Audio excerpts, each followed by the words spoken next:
Picture this. You are sitting on the couch with your baby right in front of you. They are looking straight at your face. Their little hands are reaching towards you.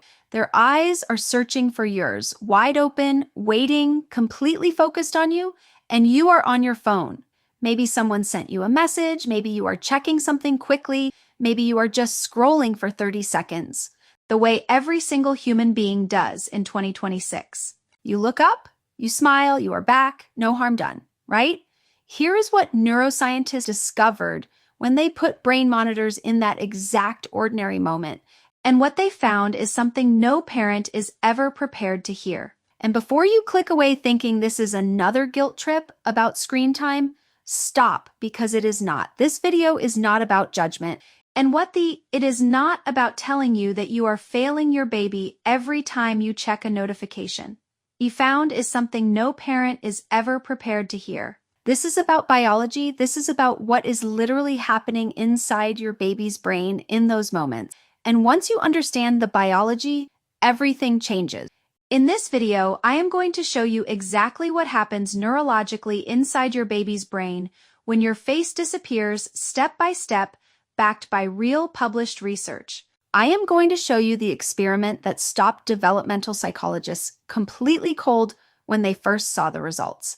And by the end of this video, you will understand something that most parents are never told. And that once you know it, you simply cannot unknow it. Let us start with something completely fundamental that most parents never get told. To a baby under 12 months old, your face is not a decoration. It is not background noise. It is not something nice to look at when nothing else is around. It is infrastructure. Researchers at Harvard Medical School studying early brain development made a discovery that reframed everything we understood about how infant brains actually grow. In the first year of life, the prefrontal cortex, the part of the brain responsible for emotional regulation, decision-making, and complex thinking, is not self-building.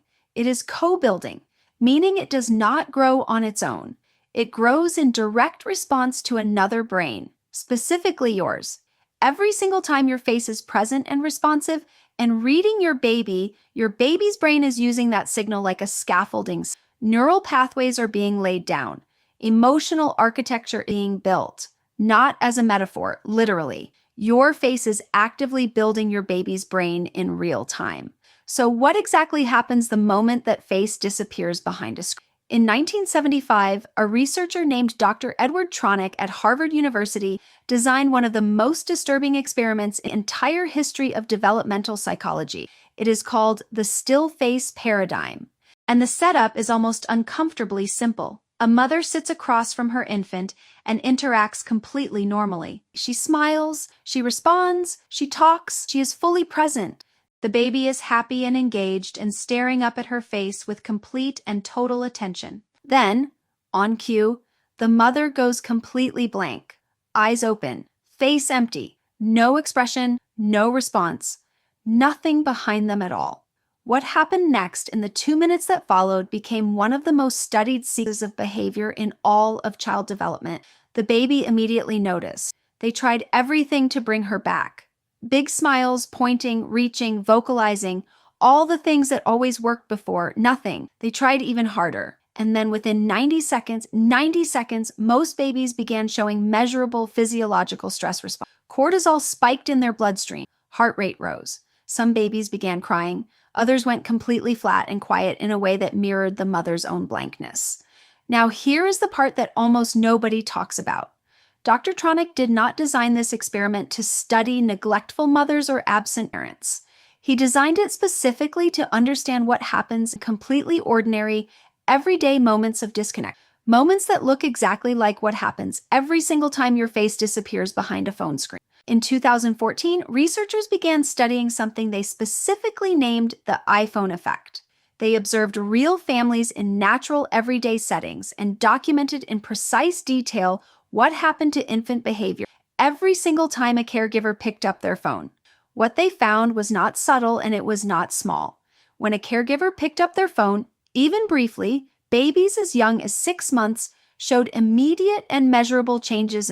They vocalized more, trying to pull the attention back. They reached more, physically trying to rebuild the connection with their hand. And when those attempts consistently failed, they withdrew.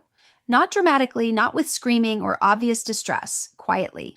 The way a system powers down is when it stops receiving the signal it was designed to. A separate study published in the journal Child Development found that mothers who use phones during face-to-face time with their infants showed significantly reduced contingent responsiveness. The noticing, the mirroring, the responding. The exact biological process that builds your baby's brain. The phone did not just steal the mother's attention, it interrupted the single most important neurological conversation happening in that entire room. Now I need to stop here for a moment, because if you are watching this and you are feeling the weight of every single time you checked your phone near your baby, that feeling is not the point of this video. Guilt is not the goal here.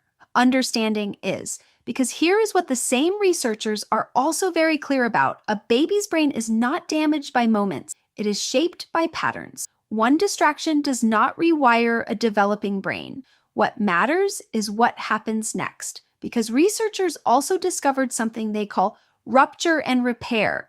And what they found was remarkable. Babies who experience frequent small disconnections, followed by genuine reconnection, may actually develop stronger emotional regulation than babies who never experience any disconnection at all, because they learn something absolutely critical early on.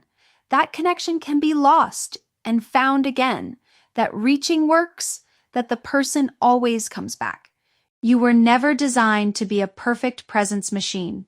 Nobody was. But there is a line, and it is worth knowing exactly where that line is. Researchers who study attachment draw a very clear distinction between incidental distraction and chronic unavailability.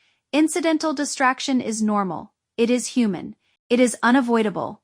Chronic unavailability is something entirely different. If you begin to notice that your baby has stopped reaching for your attention during phone use, stopped trying to re-engage, stopped vocalizing to get your face back, that is not a calm baby who has learned to self-soothe. That may be a baby who has learned that reaching simply does not work anymore.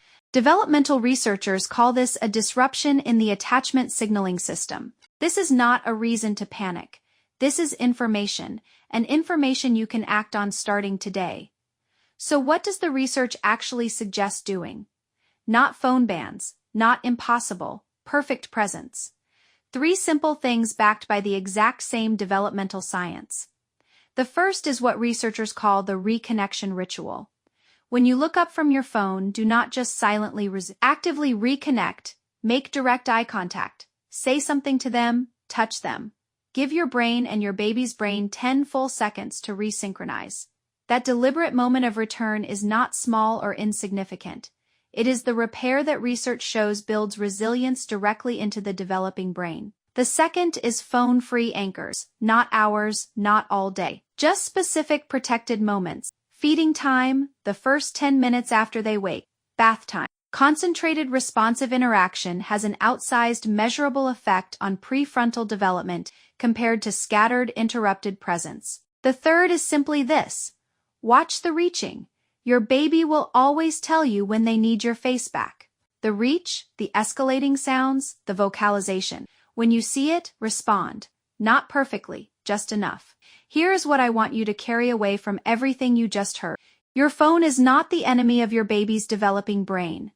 Disconnection without repair is.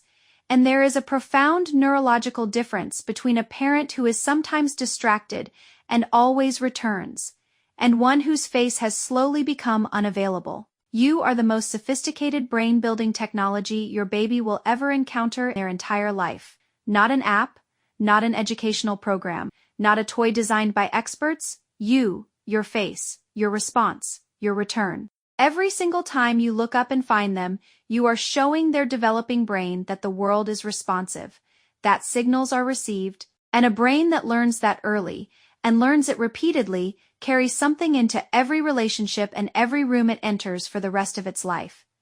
Not because you were perfect, because you came back. If this changed the way you see even one ordinary moment with, drop a comment below and tell me which part hit you the hardest. And if you want to understand what actually happens inside your baby's brain when they cry alone at night, and why your response in that specific moment matters more than any sleep training method ever created, that is the next video.